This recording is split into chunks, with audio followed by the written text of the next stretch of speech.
Last week, the nation lost one of its most beloved first ladies, Barbara Bush. From 1980 through 2016, she made regular appearances here in New Hampshire, not just as second and first lady of the United States, but also as a powerful surrogate in the First in the Nation primary campaign trail. Here's a look back at some of her visits to the Granite State. On what turned out to be Barbara Bush's final campaign trip to New Hampshire, the former First Lady forged through February snow to greet the lunch crowd at Mary Ann's Diner in Derry, eagerly helping out her son, Jeb, with the local voters. Well, it's fun to see our friends again, and it's also fun to be with people who have the right values. New Hampshire people do. That love of the Granite State and its uniquely engaged citizens grew over the span of decades through the campaigns of her sons and her husband.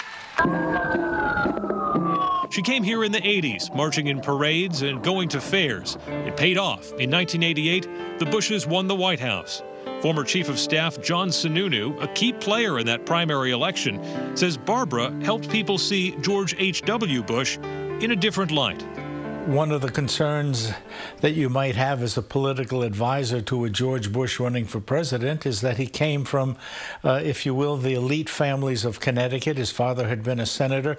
But meeting Barbara Bush brought everything back down to earth. Sununu says the First Lady was a quiet but formidable force at the president's side. You were always sure that the president touched base with her at night at home on tough issues. She took on a crucial role in 1992 as Pat Buchanan challenged President Bush in the First in the Nation primary.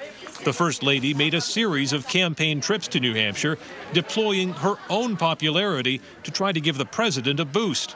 With the state facing a brutal recession, she acknowledged the pain behind the polite handshakes and smiles. I'm going to tell you the honest truth. Nobody has said anything to me other than, we love you, we love George, very nice things.